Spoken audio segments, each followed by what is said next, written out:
갑작스러운 친척 동생이나 오빠, 누나의 방문에 우리는 어떤 음식을 준비할까 고민하곤 합니다. 특히 손쉽게 배달할 수 있는 족발, 치킨, 중국 요리 등은 언제나 인기 있는 선택지입니다. 이러한 현실 속에 배달 음식점이 수많은 경쟁점을 제치고 선택받기 위해서는 어떻게 해야 할까요? 오늘은 족발집은 물론 배달 매출 늘리기를 위한 전략으로 주문 커스터마이징을 통한 경쟁력 강화하는 방법을 알아보겠습니다. 특별한 날을 위한 세트 메뉴 구성. 특별한 손님의 방문, 부부의 결혼 기념일, 연인들의 만남. 기념일, 생일 등 기념할 만한 날은 1년 내내 계속됩니다. 이때 손님들은 적당한 메뉴를 찾게 됩니다. 예를 들어 사촌 언니가 방문했을 때 메뉴 선택부터 쉽지 않습니다. 맛있는 음식이 너무 많기 때문이죠. 우여곡절 끝에 치킨을 물리치고 족발이 결정됐는데 족발집도 골라야 합니다. 배달 앱에서도 선택의 연속입니다. 1, 2, 3 등의 평판을 보게 됩니다. 이때 친척 언니 세트, 결혼 기념일 세트, 친구랑 둘이 여행 세트로 세분화된 메뉴를 구성할 수 있습니다.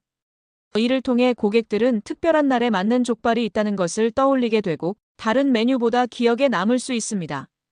이러한 마케팅은 꾸준하고 장기간에 걸쳐 하는 것이 매출에 도움이 될 수 있습니다. 가령 크리스마스 케이크 하면 투썸이나 뚜레쥬르, 코스트코 세 곳이 떠오르는데요. 식당이나 배달 전문점들도 경쟁자들이 아직 만들지 못하는 상품을 제작 선점해보세요. 나만의 주문 커스터마이징 도입. 현대 소비자들은 자신의 입맛과 취향에 맞는 음식을 선호합니다.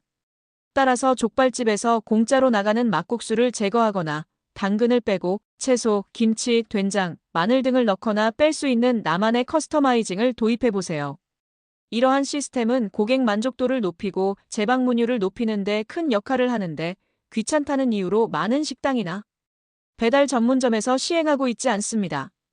장사가 잘 될 때는 배짱 부리며 영업할 수 있지만 현재의 상황에서는 손님의 불편과 의심을 해소해주는 것이 좋은 시기인 것 같습니다. 이는 경쟁력 강화에 직접적인 영향을 미칠 것입니다. 일정 금액 이상 주문 시 혜택 제공. 일부 족발집에서는 일정 금액 이상 주문하면 통닭을 서비스로 제공하기도 합니다. 알고 계셨나요? 이러한 부가 혜택 제공은 고객들에게 큰 매력으로 다가옵니다.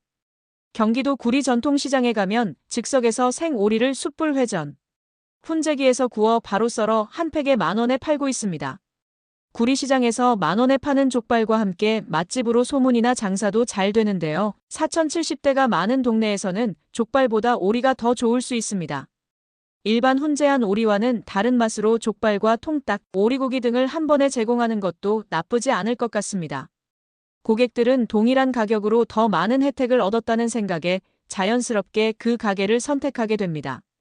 현재는 조금 나아졌지만 배달 전문이라는 키워드가 한때는 위생적이지 않다는 부정적인 인식을 받기도 했습니다. 그런데 이를 역으로 활용한 곳들은 승승장구하며 어려운 시기에도 매출이 오르는 현상입니다. 홀을 운영하지 않아 배달을 전문적으로 하기에 주방을 더욱 깨끗하게 유지할 수 있고 주문이 밀리는 와중에도 퀄리티 있는 음식을 빠르게 제공한다는 점을 강조하는 것입니다. 이는 검증이 중요하고 의심되는 부분을 해소하면 고객들에게 더 큰 신뢰감을 줄 수 있고 족발집의 경쟁력 강화에도 도움이 됩니다.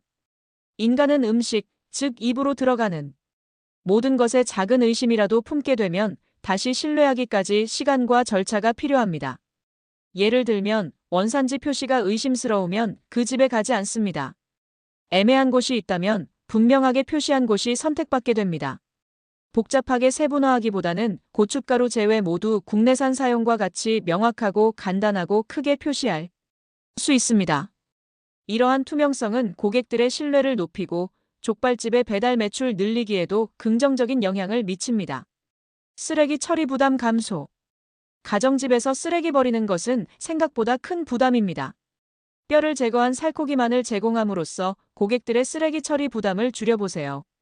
이는 작은 변화지만 고객 만족도를 높이는 데 큰 역할을 합니다. 재활용 용기를 사용하고 친환경 용리고 아이들과 식사 시 안심하고 드실 수 있도록 하는 세심한 배려는 족발집의 경쟁력 강화로 이어질 것입니다. 블로그 체험단 운영이나 SNS 광고도 중요하지만 직접적인 혜택을 통해 고객들에게 다가가는 것이 더 효과적일 수 있습니다. 앞서 이야기한 오리고기나 통닭을 서비스로 제공하거나 주문 시 손님의 커스터마이징이 더 이상 세세할 수 없겠다 싶을 정도까지 시스템을 만들 수 있습니다. 배달 음식 시장의 경쟁이 날로 치열해지는 가운데 족발집도 변화가 필요합니다. 고객 중심의 서비스, 즉 주문 커스터마이징 도입과 배달 전문점으로서의 강점을 부각한다면 족발집의 경쟁력 강화하기와 배달 매출 늘리기를 동시에 이룰 수 있을 것입니다. 작은 변화가 큰 성과로 이어질 수 있다는 점을 기억하시고 오늘부터 바로 적용해 보세요. 오늘은 여기까지입니다. 소바 강사 키리안이었습니다. 감사합니다.